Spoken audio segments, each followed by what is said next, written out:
नमो अरिहंताणं नमो सिद्धाणं नमो आयरीयाणं नमो वज्झायाणं नमो लोये सौवसाहूणं गुणानां विस्तरं वक्ष्ये स्वभावानां तथैव च पर्यायाणां विशेषेण नत्वा वीरं जिनेश्वरम्। 1008 श्री मूलनायक आदिनाथ भगवान की जय। द्वासांग जिनवाणी माता की जय। आचार्य श्रेष्ठ आचार्य गुरुवर श्री 108 देवसेन स्वामी जी महाराज की जय। आचार्य श्रेष्ठ आचार्य गुरुवर श्री 108 विद्यासागर जी महाराज की जय। तीर्थ चक्रवर्ती जगत पूज्य निर्यापक श्रमण मुनि पुंगव श्री 108 सुधा सागर जी महाराज की जय। समस्त मुनि संघ की जय। आला पद्धति ग्रंथ का हम सभी मिलकर के स्वाध्याय कर रहे हैं। स्वाध्याय करते हुए नए अधिकार का वर्णन अपना चल रहा है। नए अधिकार के अंतर्गत यहाँ पर इधर इन्होंने 9 प्रकार के नयों का वर्णन किया है। उन 9 प्रकार के नयों में द्रव्यार्थिक नय, पर्यायार्थिक नय, नैगम, संग्रह, व्यवहार, ऋजुसूत्र, शब्द, समभिरूढ़ और एवंभूत, ये जो 9 प्रकार के नय बताए गए हैं, इनके प्रभेदों का और उनके स्वरूप का वर्णन अपन कर रहे हैं। सबसे पहले द्रव्यार्थिक नय बताया था। द्रव्यार्थिक नय के 10 भेद किए गए थे, उन 10 भेदों का वर्णन हो गया। फिर पर्यायार्थिक नय के 6 भेद बताए गए थे, उन 6 का वर्णन अपन ने पढ़ लिया। फिर नैगम नय के 3 भेद किए थे, भूत नैगम नय, भावी नैगम नय और वर्तमान नैगम नय, इसको भी अपन ने समझ लिया। पिछली कक्षा में अपन ने संग्रह नय, व्यवहार नय और ऋजुसूत्र नय, इन 3 नयों पर चर्चा अपन ने की थी। ये तीनों भी नय के 2-2 भेद किए जाते हैं। तो इस प्रकार से 6 भेदों पर अपनी कल चर्चा हुई थी। एक बार जो कल अपन ने पढ़ा था उसका सामान्य से रिवीजन कर लेते हैं। यहाँ पर इन्होंने संग्रह नय में बताया था कि जब जो नय द्रव्यों को उनके गुण, उनकी जाति, उनके स्वभाव का विरोध किए बिना एक समूह में ग्रहण करता है, उसे हम संग्रह नय कहते हैं। वहां पर यह नहीं ध्यान रखा जाता है कि ये चेतन है कि अचेतन है, ये मूर्त है कि अमूर्त है, इन गुणों का ध्यान नहीं रखना है। बस केवल एक विशेषता को हम ग्रहण कर रहे हैं और उस विशेषता में जितने आ जाएंगे उन सबका ग्रहण हो जाएगा। फिर उसमें जो भेद प्रभेद करते हैं वो व्यवहार नय का काम है।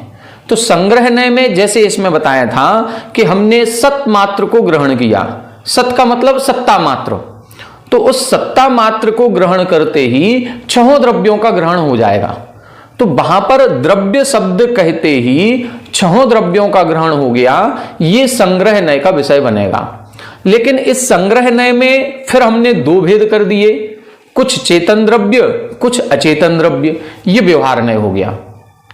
अब चेतन द्रव्य में फिर हमने 2 भेद कर दिए। चेतन द्रव्य तो एक ही है, जीव द्रव्य, अब उसके 2 भेद कर दिए, संसारी जीव, मुक्त जीव, ये व्यवहार नय हो गया। अब संसारी जीव में भी भेद कर दें हम, त्रस जीव, स्थावर जीव, ये व्यवहार नय हो गया। तो अपन व्यवहार नय कहां तक माना जाए, जहां तक भेद प्रभेद होते चले जाएं उसको हम व्यवहार नय कहते हैं। तो अब संग्रह नय किसे कहेंगे? क्या सबसे पहले नंबर का जो विकल्प हमने बनाया, क्या केवल वही संग्रह नय है? नहीं। जैसे अपन ने नरकों में या देवों में आयु का कथन पढ़ा था, परतः परतः पूर्वा पूर्वानंतरा, आगे आगे की जो उत्कृष्ट आयु है वो आगे जाकर के जगन्नायु बन जाती है। इसी तरह से आगे आगे जो विकल्प बनेंगे तो पूर्व का विकल्प संग्रह हो जाएगा, आगे का विकल्प व्यवहार हो गया। जैसे हमने बताया द्रव्य कहा तो ये संग्रह नय, जीव और अजीव 2 भेद कर दिए, ये व्यवहार नय। अब हम जीव द्रव्य को ले रहे हैं तो जीव द्रव्य कहना ये संग्रह नय, अब जीव के दो भेद कर दिए, संसारी मुक्त, ये व्यवहार नय। अब हमने संसारी जीव को लिया, ये संग्रह नय, संग्रह संसारी जीव, तो सभी संसारी जीवों का ग्रहण हो गया, ये हो गया संग्रह नय। अब इसमें हमने दो भेद किए, त्रस जीव स्थावर जीव, ये व्यवहार नय हो गया। हमने लिया त्रस जीव, ये संग्रह नय। अब इसमें भेद कर दे हम विकलेंद्री शकलेंद्री, ये व्यवहार नय हो गया। विकलेंद्री को हमने लिया, ये संग्रह नय। अब इसमें भेद कर दिया 2 इंद्री 3 इंद्री 4 इंद्री, ये व्यवहार नय। बस जो हम भेद करते जा रहे हैं वो व्यवहार नय बनेगा।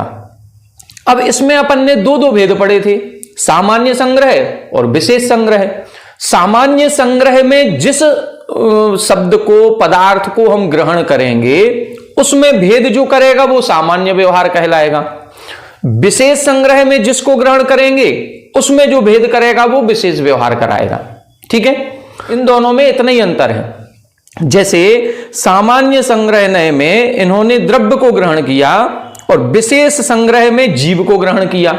सामान्य संग्रह में मात्र द्रव्य को ग्रहण किया, तो सामान्य व्यवहार में द्रव्य के दो भेद कर दिए, जीव और अजीव। सामान्य संग्रह में द्रव्य लिया था तो द्रव्य के दो भेद कर दिए, ये व्यवहार नहीं हो गया। कौन सा? सामान्य व्यवहार, जीव अजीव।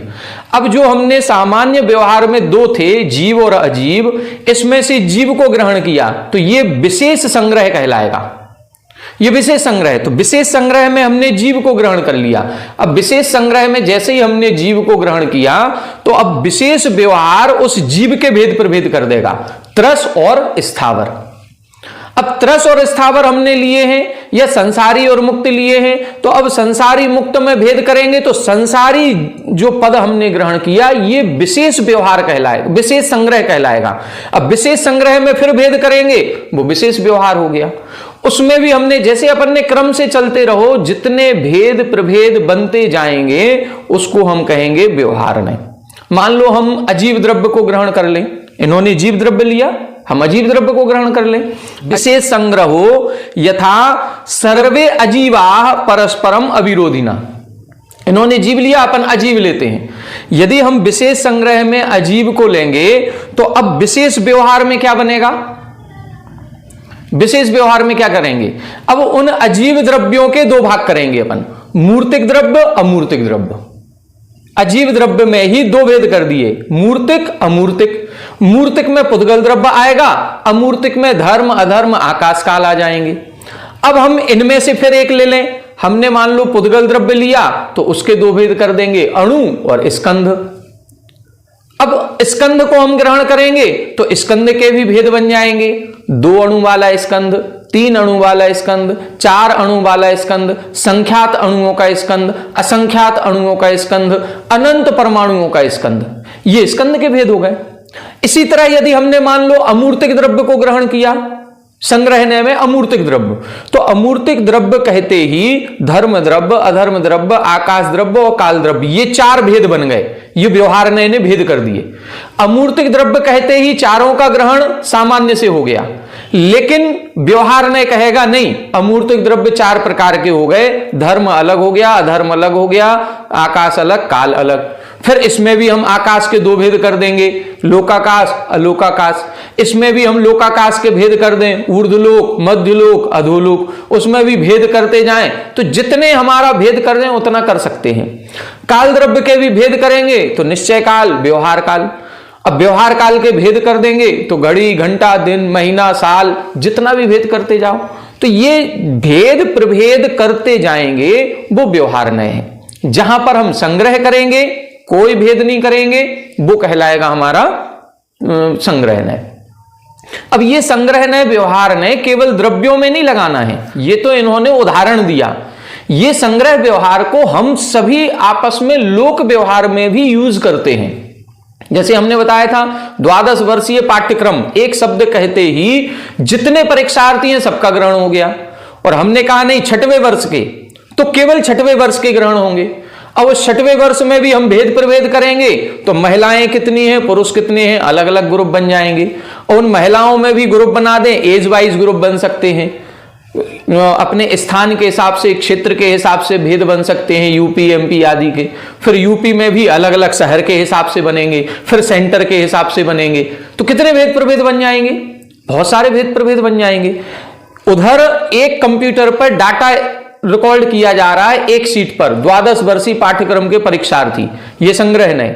अब उसी सीट पर 6 सीट अलग अलग बन गई, प्रथम वर्ष के, द्वितीय वर्ष के, तृतीय वर्ष के, चतुर्थ, ये 6 सीट, ये 6 भेद हो गए।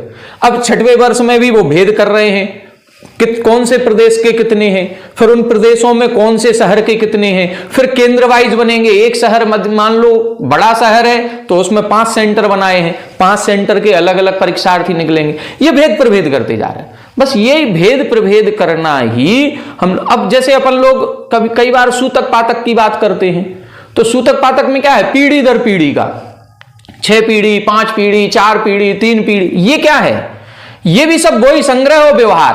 कहने में हमारा एक परिवार लगता है, एक खानदान है, एक कुटुंब है, हम मोदी परिवार के हैं तो मोदी परिवार एक हो गया, ये संग्रह नहीं।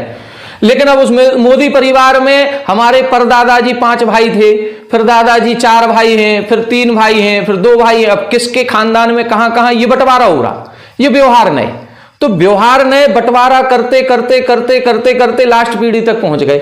अब 2 भाई बचे कि एक ही बचा है, अब ये सब क्या है, ये व्यवहार नहीं। संग्रहने में पूरा कुटुंब एक हो गया। यदि एक जगह किसी के यहां भी कोई संतान उत्पत्ति हुई या मरण हुआ तो पूरे कुटुंब को सूतक या पातक लगेगा। लेकिन अब हम व्यवहार करेंगे नहीं, ये हमारे परिवार में थोड़ी हुआ, ये तो चाचा जी के यहां हुआ, ये तो ताऊ जी के यहां हुआ। तो अब जहां हमने ये भेद कर दिया वो व्यवहार का काम हो गया, और उसमें भेद करते चले जाओ तो भेद पर भेद होते चले जाएंगे। ये सब संग्रह और व्यवहार ने कहलाता है। संग्रह ने सबको एक समूह में बांधता है, व्यवहार ने उनको विभाजित करता है। जहां पर पहले संयुक्त परिवार होते थे वो संग्रह नय है, अब एकल परिवार होने लगे, विभाजन होने लगा, ये व्यवहार नय है और कुछ नहीं। बस तो यही संग्रह और व्यवहार है। परिभाषा केवल इतनी रखनी है कि जहां पर जाति गुण आदि विशेषताओं के आधार पर भेद न करके सबको एक समूह में रखा जाता है उसे संग्रह नय कहते हैं। और संग्रह नय के द्वारा जो विषयभूत पदार्थ ग्रहण किया है उसमें भेद करने वाले नय को व्यवहार नय कहते हैं। सामान्य संग्रह नय में जिस पदार्थ को ग्रहण किया उसमें जो भेद करेगा वो सामान्य व्यवहार है। विशेष संग्रह नय में जिस पदार्थ को ग्रहण किया उसमें भेद करने वाला नय विशेष व्यवहार कहलाता है। इसके बाद अपन ने ऋजु सूत्र नय देखा था, इसके 2 भेद किए थे, एक सूक्ष्म ऋजु सूत्र, एक स्थूल ऋजु सूत्र। सूक्ष्म ऋजु सूत्र अर्थ पर्याय को ग्रहण करता है, प्रति समय की पर्याय को ग्रहण करता है, और स्थूल ऋजु सूत्र एक समूह बड़ी स्थूल पर्याय को ग्रहण करता है जिसको हम व्यंजन पर्याय भी कहते हैं। जैसे मनुष्य आदि पर्याय, ये मनुष्य आदि पर्याय कब तक रहेगी, उस आयु प्रमाण रहेगी। देव पर्याय मैक्सिमम 33 सागर तक हो सकती है, नरक पर्याय मैक्सिमम 33 सागर तक हो सकती है, मनुष्य और त्रियंच पर्याय है ये उत्कृष्ट से 3 पल्य तक हो सकती है। इस प्रकार से जो व्यंजन पर्याय को ग्रहण करे स्थूल पर्याय को, उसको स्थूल ऋजु सूत्र, और जो प्रति समय एक एक समय का परिवर्तन है उस पर्याय को ग्रहण करे वो सूक्ष्म ऋजु सूत्र होता है। सूक्ष्म ऋजु सूत्र नाम भले दिया है लेकिन उसका व्यवहार नहीं हो सकता। जैसे अर्थ पर्याय है, इसका व्यवहार नहीं कर सकते, इसको कह नहीं सकते, इसका वचन के इसको अगोचर कहा गया कि वचनों से इसका वर्णन नहीं हो सकता, स्थूल पर्याय का वर्णन किया जा सकता है। इसके आगे अब अपन को देखना है सूत्र नंबर 76 से। शब्द समभिरूढ़ बंभूता नयाः प्रत्येकम एकैका नयाः। यहां बता रहे हैं शब्द नय, समभिरूढ़ नय और एवं भूत नय, ये जो 3 प्रकार के नय बचे हैं ये तीनों प्रत्येकम एक एका नयाः, इन सभी के प्रत्येक के एक एक ही भेद होते हैं, इनके भेद प्रभेद नहीं है। द्रव्यार्थिक के 10 थे, पर्यायार्थिक के 6, नैगम के 3, और फिर संग्रह व्यवहार और ऋजु सूत्र के 2-2 भेद किए। इन तीनों के कोई भेद प्रभेद नहीं होते। अब देखें शब्द नय किसे कहेंगे। शब्द नयो यथा दाराः भार्या कलत्रम जलम आपः। इसका मतलब है शब्द नय को समझें और समभिरूढ़ नय को समझें। दोनों की परिभाषा जैसे अपन ने संग्रह व्यवहार को समझा इसी प्रकार से समझना है, दोनों की थोड़ी सी अपोजिट है। शब्द नय उसे कहते हैं, जैसे अपन लोग हिंदी संस्कृत इंग्लिश पढ़ते हैं तो इनका एक ग्रामेटिकल पोर्शन होता है, ग्रामर।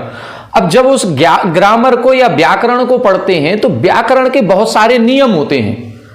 नियम क्या होंगे? एक वचन का करता है तो एक वचन की क्रिया होगी, बहुवचन का करता है तो बहुवचन की क्रिया होगी, ठीक है ना। यदि स्त्रीलिंग में कोई शब्द दिया है तो उसका विशेषण भी स्त्रीलिंग का ही होगा, उसमें भी उसी तरह की विभक्ति का प्रयोग होगा, उसी तरह के वचन का प्रयोग होगा, उसी तरह का कारक लगेगा।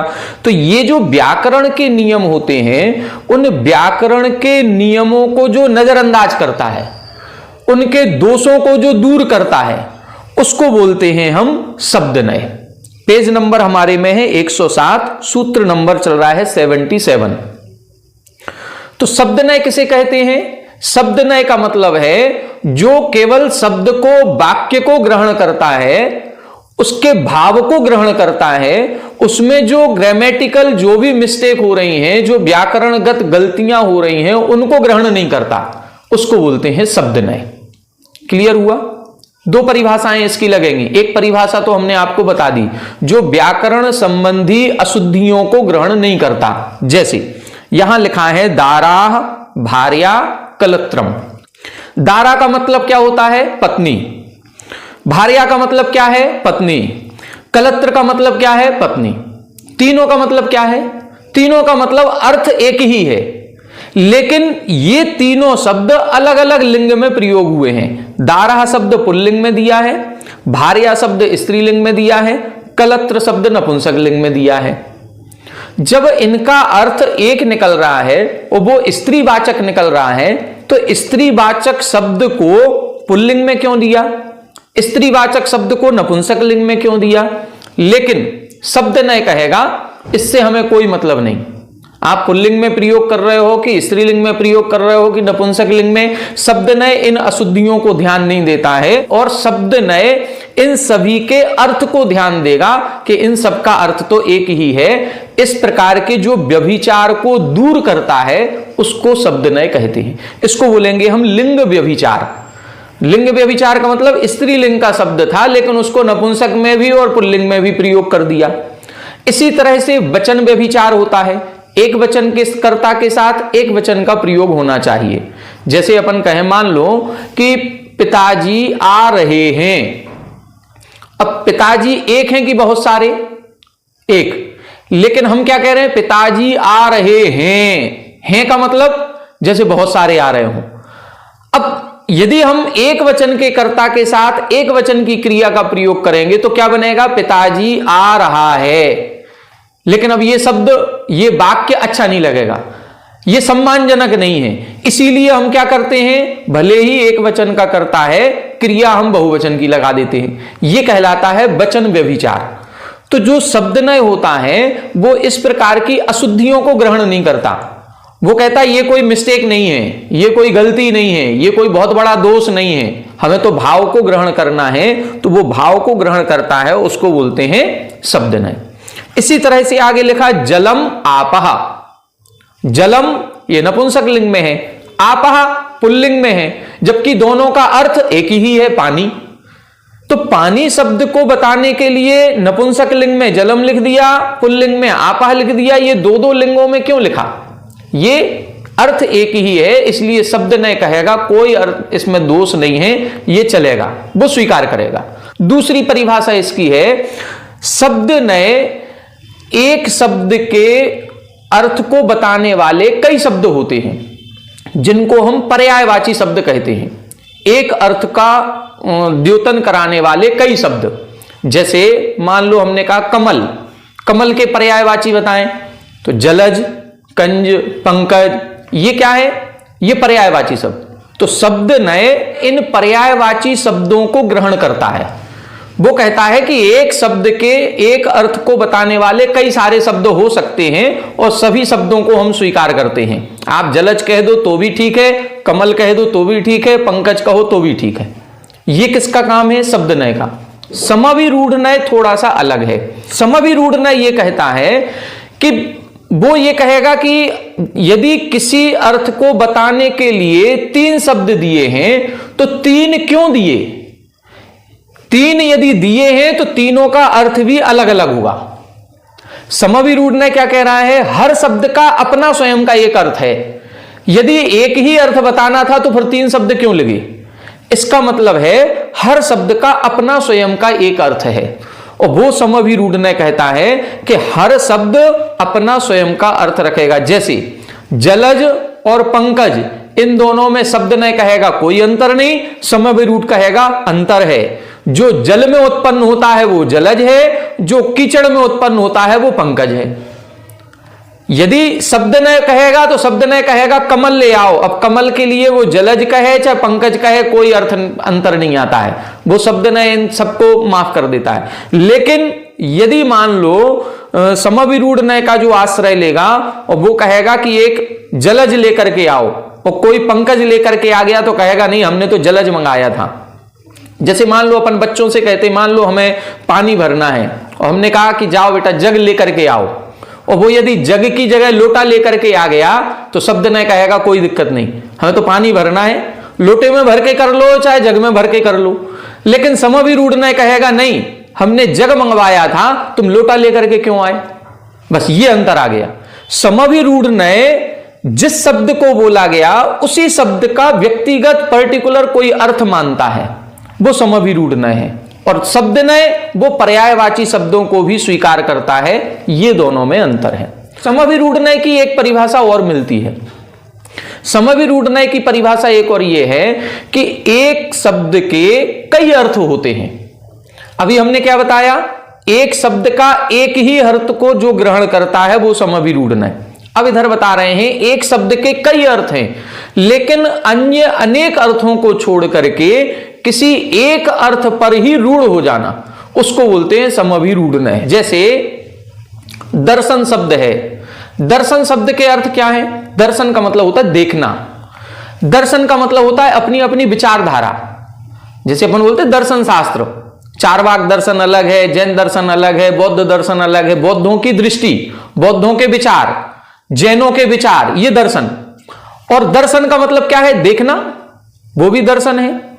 अब अपने यहां जो सम्यक दर्शन शब्द कहा गया, उधर दर्शन का अर्थ ना तो देखना है ना कोई विचार है। हमारे यहां दर्शन शब्द का अर्थ एक अलग ही है, श्रद्धा, आस्था, विश्वास। बस ये जो अर्थ दिया है ये समभिरूढ़ न है। अब हमारे यहां जब भी सम्यक दर्शन कहा जाएगा, सम्यक दर्शन का मतलब क्या है? सच्चे देव साज गुरु पर यथार्थ श्रद्धान। अब सम्यक दर्शन का मतलब ये नहीं है अच्छी दृष्टि। सम्यक दर्शन का मतलब शाब्दिक अर्थ निकालेंगे तो सम्यक का मतलब अच्छा, और दर्शन का मतलब दृष्टि। अच्छी दृष्टि से देखो तो अच्छी दृष्टि हो गई, सम्यक दर्शन हो गया। लेकिन हमारे यहां उन सभी अर्थों को छोड़ करके उस दर्शन अर्थ को रूढ़ कर दिया, किसमें? सच्ची श्रद्धा में। ये समभिरूढ़ न कहलाएगा। इसी को हम रौड़िक परिभाषाएं भी बोलते हैं, ये रौड़िक परिभाषाएं हैं। ठीक है। सम्यक शब्द का अर्थ होता है अच्छा, प्रशंसावाची। किसी ने बहुत अच्छा काम किया तो हमने कहा सम्यक, बहुत अच्छा किया, ये सम्यक शब्द का अर्थ है। लेकिन अब सम्यक शब्द का जब आप लोग सर्वार सिद्धि पढ़ेंगे, वो पहले अध्याय में जहां पर सम्यक दर्शन ज्ञान चारित्राणी मोक्ष मार्गा लिखा, वहां सम्यक शब्द के 3 जगह प्रयोग किए, दर्शन के साथ भी, ज्ञान के साथ भी और चारित्र के साथ भी। लेकिन तीनों जगह अर्थ अलग अलग है। सम्यक शब्द का अर्थ दर्शन के साथ अलग है, सम्यक शब्द का अर्थ ज्ञान के साथ अलग है, सम्यक शब्द का अर्थ चारित्र के साथ अलग है। यह कहलाता है समभिरूढ़ न। वैसे सम्यक शब्द का अर्थ तो है प्रशंसावाची, अच्छा, लेकिन अपने आचार्यों ने उसके जो अन्य अर्थ थे उन अन्य अर्थों को छोड़ करके किसी एक विशेष अर्थ का ही द्योतन कराने के लिए उस शब्द का प्रयोग किया है, उसको हम समभिरूढ़ न कहते हैं। ठीक है। तो समभिरूढ़ न का मतलब है अन्य अनेक अर्थों को छोड़ देना। जैसे इधर लिखा समभिरूढ़ नयो यथा गौ पशु, यहां क्या दे रहे हैं? गौ। गौ का मतलब अन्य अनेक अर्थ भी हैं। गो का मतलब वचन संबंधी भी है, जो हम शब्द बोल रहे हैं, गो शब्द से एक अर्थ शब्द भी निकलता है, और गो शब्द का एक अर्थ पशु भी निकलता है। लेकिन जब भी हम गो बोलेंगे तो उससे गाय का वाचक या पशु का वाचक अर्थ ही लिया जाता है। यह समभिरूढ़ न कहलाता है। अन्य अनेक प्रसिद्ध अर्थों को छोड़ करके किसी एक अर्थ को ग्रहण करना, यह समभिरूढ़ न कहलाता है। तो दो दो परिभाषाएं हो गई, शब्दनय की भी दो हैं, समभिरूढ़ की भी दो हैं।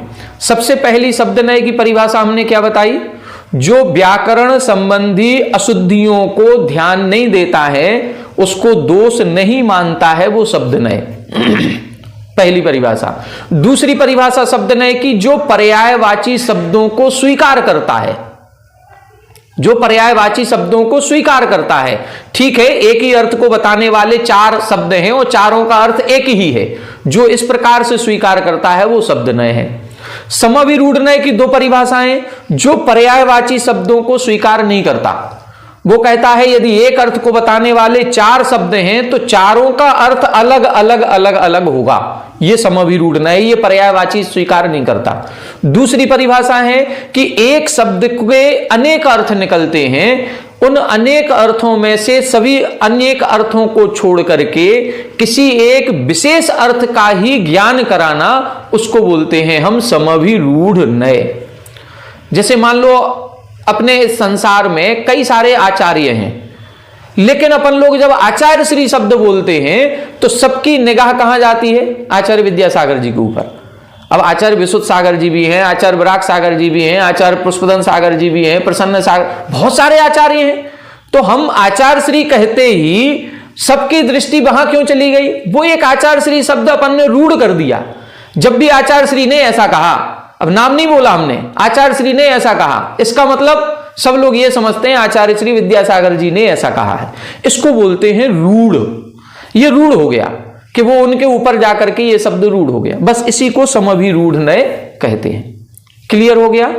शब्दनय पर्यायवाची शब्दों को स्वीकार करेगा, समभिरूढ़ नय पर्यायवाची शब्दों को स्वीकार नहीं करता। शब्दनय व्याकरण की अशुद्धियों को ग्रहण नहीं करता है, जबकि जो समभिरूढ़ नय है वो अनेक अर्थों को छोड़ करके किसी एक प्रसिद्ध अर्थ को ही ग्रहण करता है, वो समभिरूढ़ नय। ऐसी दो दो परिभाषाएं समझनी चाहिए। अपने आगम में एक शब्द मिलता है क्षयोपशम सम्यक दर्शन और वेदक सम्यक दर्शन। इन दोनों में क्या अंतर है, दोनों एक ही है। कहीं कहीं वेदक सम्यक दर्शन मिलता है, कहीं कहीं क्षयोपशम सम्यक दर्शन मिलता है। तो जो शब्दनय होगा वो शब्दनय कहेगा ये दोनों एक ही है, चाहे वेदक सम्यक दर्शन कहो चाहे क्षयोपशम सम्यक दर्शन कहो, दोनों एक ही है। लेकिन समभिरूढ़ नय कहेगा नहीं, यदि दो शब्द दिए हैं, क्षयोपशम सम्यक दर्शन दिया और वेदक सम्यक दर्शन दिया, तो दोनों में अंतर है। अब अंतर क्या है, जहां पर, अब देखो ध्यान से अंतर समझें। क्षयोपशम सम्यक दर्शन की परिभाषा जब अपन लगाते हैं तो उसमें बोलते हैं मिथ्यात्व, सम्यक मिथ्यात्व, चार अनंतानुबंधी, इन छह सर्वघाती प्रकृतियों के उदयाभावी क्षय में, इन्हीं के सदवस्था रूप उपशम में, और सम्यक प्रकृति जो देशघाती है उसके उदय में जो सम्यक दर्शन हुआ वो क्षयोपशम सम्यक दर्शन, यही बोलते हैं। अब इधर देखें, क्षयोपशम और वेदक में दो परिभाषाएं आएंगी। जब हम क्षयोपशम सम्यक दर्शन कहेंगे तो सर्वघाती प्रकृतियों का अनुदय या उदयाभावी क्षय और सदवस्था रूप उपशम, ये है क्षयोपशम। और वेदक का मतलब है सम्यक प्रकृति का वेदन करना, सम्यक प्रकृति का उदय। तो जहां सम्यक प्रकृति के उदय की अपेक्षा है वहां वेदक सम्यक दर्शन है, जहां सर्वघाती प्रकृतियों के उदयाभावी क्षय और सदवस्था रूप उपशम की अपेक्षा है वह क्षयोपशम सम्यक दर्शन। तो दोनों में अंतर है। तो समभिरूढ़ नय कहेगा यदि वेदक सम्यक दर्शन लिखा है इसका मतलब वो सम्यक प्रकृति के वेदन की अपेक्षा है, और जहां क्षयोपशम लिखा है मतलब वहां पर क्षय और उपशम की अपेक्षा है। दोनों में अंतर हो गया। लेकिन शब्दनय कहेगा कोई अंतर नहीं है, क्षयोपशम सम्यक दृष्टि, वेदक सम्यक दृष्टि एक ही चीज है, वो एक ही चीज है। तो ये थोड़ा सा अंतर यहां पर इन दोनों नयों में होता है, विशेष नहीं है। सामान्य से आप लोगों को परीक्षा की दृष्टि से यदि तैयारी करनी है तो केवल दो लाइनों में याद रखें, शब्दनय पर्यायवाची शब्दों को स्वीकार करता है, समभिरूढ़ नय पर्यायवाची शब्दों को स्वीकार नहीं करता। शब्दनय में व्याकरण संबंधी जो अशुद्धियां हैं उनको ग्रहण नहीं किया जाता या उनके व्यभिचार को वो ग्रहण नहीं करता। समभिरूढ़ नय अन्य अनेक अर्थों को छोड़ करके किसी एक अर्थ का ही द्योतन कराता है, उसे समभिरूढ़ नय कहते हैं। बस ये दो दो परिभाषाएं हैं, दो में से दोनों लिख दें, एक लिख दें, दोनों भी सही है। ठीक है। अब अगला देखें अपन, एवं भूतनय। एवं भूतनय किसे कहेंगे? एवं भूतनय का मतलब है यथा इंदतीति इंद्रः। एवं भूतनय उस पर्याय को ग्रहण करता है जो क्रिया वर्तमान में चल रही है, वर्तमान में चलती हुई क्रिया को जो ग्रहण करे उसको हम बोलते हैं एवं भूतनय। जैसे अभी हम पढ़ा रहे हैं तो हम अध्यापक हैं, और आप लोग पढ़ रहे हैं तो विद्यार्थी हैं। जिस समय जो क्रिया चल रही है उस समय हम वो कहलाएंगे। भले ही आप दुकानदार हो, लेकिन जब हम दुकान पर बैठे होंगे तो दुकानदार कहलाएंगे। हम किसी दुकान से माल खरीद रहे हैं तो ग्राहक कहलाएंगे। तो जिस समय हम कोई सामान खरीद रहे हैं उस समय ग्राहक हैं, जिस समय हम कोई सामान बेच रहे हैं उस समय हम दुकानदार, सेलर हो गए। जिस समय हम पढ़ रहे हैं उस समय हम विद्यार्थी हैं, जिस समय हम पढ़ा रहे हैं उस समय अध्यापक हैं, जिस समय हम पूजा कर रहे हैं उस समय हम पुजारी हैं। तो जिस समय जो क्रिया चल रही है उस क्रिया को जो ग्रहण करता है उसे एवं भूतनय कहते हैं। जैसे यहां पर उदाहरण दिया इंदतीति इंद्रः, ये एक उदाहरण शब्दनय में भी प्राप्त होता है और समविरूढ़नय में भी और एवं भूत में भी। इंद्रः, इंद्र शब्द के 3 पर्यायवाची मिलते हैं। एक मिलता है शक्र, एक है इंद्र और एक है पुरंदर। ये 3 शब्द हैं, शक्र, इंद्र, पुरंदर। इन तीनों का अर्थ एक ही है, देवता या इंद्र। तो जो तीनों का एक ही अर्थ स्वीकार करता है इंद्र, वो कहलाएगा शब्दनय, क्योंकि पर्यायवाची को स्वीकार करता है। अब जो समविरूढ़नय है वो अलग कहेगा, वो कहेगा नहीं, शक्र का अर्थ अलग है, पुरंदर का अर्थ अलग है और इंद्र का अर्थ अलग है। इंद्र का अर्थ आज्ञा ऐश्वर्यशाली जो होता है वो इंद्र कहलाता है। शक्तिशाली सामर्थ्यवान जो होता है वो शक्र कहलाता है। जो पुरंदर यानी नगर आदि का विभाग करता है वो पुरंदर कहलाता है। तो शब्दनय में तो तीनों का एक ही अर्थ निकल रहा था, समविरूढ़नय ने तीनों को अलग अलग कर दिया। अब एवं भूतनय कह रहा है कि जिस समय वो शक्तिशाली है, कहीं कोई युद्ध हो रहा है, कहीं अपनी शक्ति का प्रदर्शन कर रहा है, उस समय वो शक्र कहलाएगा, उस समय इंद्र नहीं बोलेंगे। जिस समय वो विभाग कर रहा है, कोई नगर आदि की रचना कर रहा है, उस समय पुरंदर है। जिस समय आज्ञा दे रहा है उस समय इंद्र है। अब देखो अलग अलग हो गया। एवं भूतनय कहेगा कि हम पुजारी भी हैं, हम दुकानदार भी हैं, हम ग्राहक भी हैं, हम सब हैं। तो हमारे अंदर सारे गुण होते हुए भी एवं भूतनय कहेगा ये सारे गुण भले ही आप में हैं। जैसे अपन कहते ना कि एक व्यक्ति पति भी है, एक व्यक्ति बेटा भी है, एक व्यक्ति ऑफिस में जाता है तो एक कर्मचारी भी है, वही व्यक्ति बॉस भी है, किसी का हो सकता है अपनी फैक्ट्री का मालिक हो। तो हम उसको किस रूप में देख रहे हैं? जब वो घर में आया है और अपनी पत्नी से बातचीत कर रहा है वो उस समय पति के रूप में है, उस समय वो बॉस नहीं है। जिस समय वो फैक्ट्री में अपने नौकर चाकरों से, अपने कर्मचारियों से बात कर रहा है उस समय वो बॉस है, उस समय वो पति नहीं है। बस ये जो अंतर होता है उसको एवं भूतनय कहते हैं। जैसे प्रधानमंत्री यदि मान लो नरेंद्र मोदी जी हैं, क्या यदि मान लो वो अपने घर में हैं तो क्या उस समय प्रधानमंत्री हैं? एवं भूतनय कहेगा नहीं है। एवं भूतनय कहेगा प्रधानमंत्री आप तब हैं जब पीएमओ ऑफिस में बैठ करके आप प्रधानमंत्री की चेयर पर बैठे हैं, बस उस समय आप प्रधानमंत्री हैं, बाकी समय में नहीं है। बाकी समय में तो आप घर में ही हैं। जैसे घर में जिन महिलाओं के जो पति होते हैं, कभी समाज के अध्यक्ष हैं या मुख्यमंत्री हैं या प्रधानमंत्री हैं, तो वो भी कभी ना कभी घर में ये बातचीत कह देती है, मुख्यमंत्री हो गए आप अपनी जगह, हमारे घर में तो आप हमारे पति ही हैं। बस वही चीज है इधर। एवं भूतनय यही कहता है जिस समय जो क्रिया चल रही है उस समय हम वह हैं। और आज वर्तमान में जो अपने घरों में या ऑफिस आदि में समस्याएं होती हैं तो महाराज लोग प्रवचन में यही कहते हैं, ऑफिस को ऑफिस में छोड़ करके आओ, घर में लेकर के मत आओ। घर में है तो हम घर जैसे रहें, ऑफिस में है तो ऑफिस जैसे रहें। ऑफिस की टेंशन घर में लाएंगे तो गड़बड़ है और घर को हम ऑफिस में ले जाएंगे तो गड़बड़ है। इसीलिए एवं भूतनय यही कहता है जिस समय जो क्रिया चल रही है उस समय उसी क्रिया की प्रधानता जो करता है उसे एवं भूतनय कहते हैं। जैसे इंदतीति इंद्रः, इंधन क्रिया बोलते हैं। इंधन क्रिया बोलते हैं आज्ञा देना। ऐश्वर्य, सिंहासन पर बैठा है, आज्ञा दे रहा है, सौधर्म इंद्र है, तो अब वो इंद्र जिस समय आज्ञा दे रहा है उसी समय इंद्र है। जिस समय आज्ञा आदि कार्य नहीं हो रहे हैं, सामान्य से अपने देवियों के पास है, उस समय इंद्र नहीं है, उस समय वो सामान्य देव की तरह व्यवहार करेगा। इसको बोलते हैं हम एवं भूत नय। तो ये अपने 3 नय जो थे बचे हुए, शब्द नय, समाभिरूढ़ नय और एवं भूत नय, ये तीनों नय अपने पूरे इसमें हो गए। अब इसके बाद उपनय का वर्णन प्रारंभ होता है। उपनय को और देख लें, सामान्य से समझ लेते हैं उपनय को। उपनय किसे कहते हैं? उपनय के 2 भेद किए जाते हैं। उपनय के मुख्य रूप से 2 भेद, एक तो अपन सद्भूत उपनय कहते हैं, एक बोलते हैं असद्भूत उपनय। उपनय का मतलब है जो नए के समीप होते हैं और नए का ही काम करते हैं, उसी में और विशेष जो अपेक्षाएं लगाई जाती हैं वो उपनय है। तो सद्भूत और असद्भूत।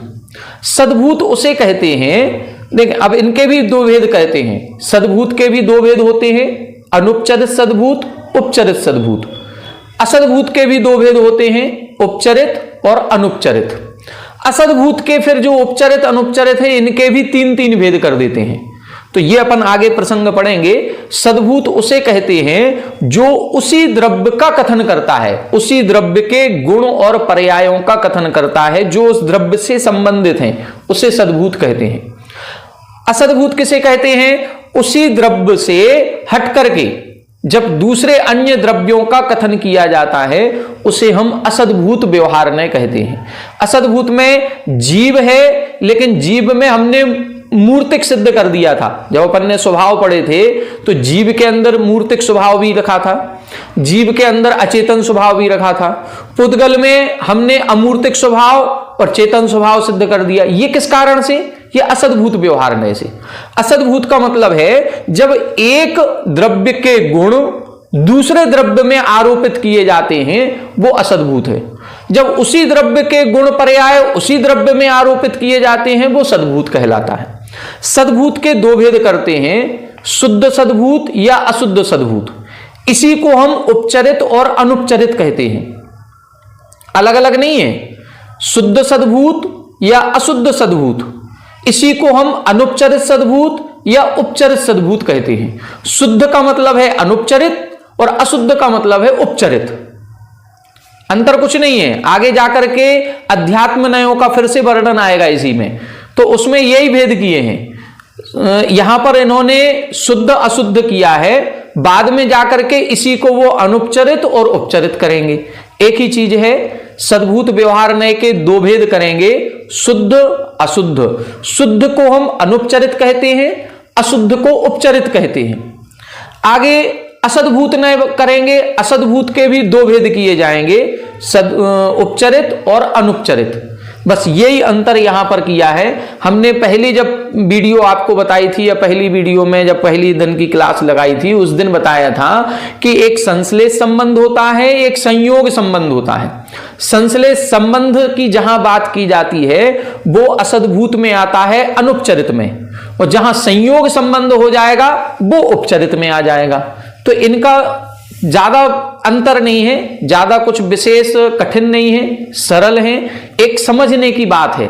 समझना क्या है? जब अपन सद्भूत व्यवहार नय की बात करेंगे, सद्भूत की, शुद्ध और अशुद्ध की, अभी अपन ने द्रव्यार्थिक नय पढ़े थे।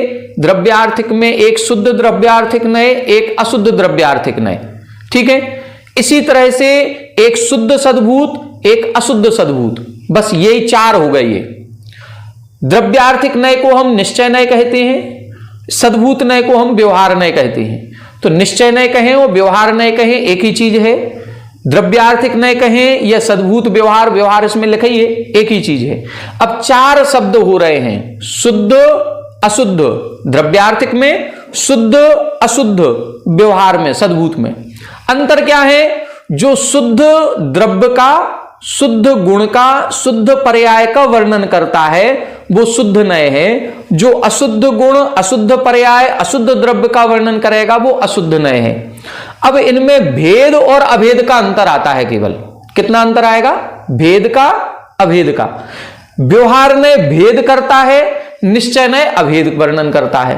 बस इतना सा अंतर है। इसको अपन कल समझाएंगे हम और अच्छे से उदाहरण से समझाएंगे, तब आपको बहुत अच्छे से क्लियर होगा। समय अपना हो रहा है इसलिए आज पूरा कर नहीं पाएंगे, टाइम लगेगा इसको समझाने में। तो कल की कक्षा में ये 10, 15, 20 मिनट में बहुत अच्छे से समझ में आएगा। कठिन कुछ भी नहीं, एक बार आपके पिक्चर क्लियर हो जाएगी ना कि कौन कौन सी दृष्टि से कौन सा नय लगाते हैं, तो ये आपके पूरे नय क्लियर हो जाएंगे। सद्भूत, असद्भूत, उपचरित, अनुपचरित, स्वजाति, विजाति सब क्लियर हो जाएगा। 1 मिनट का काम है, कोई ज्यादा कठिन नहीं। तो इसको अपन कल करेंगे, आज अपना समय हो गया।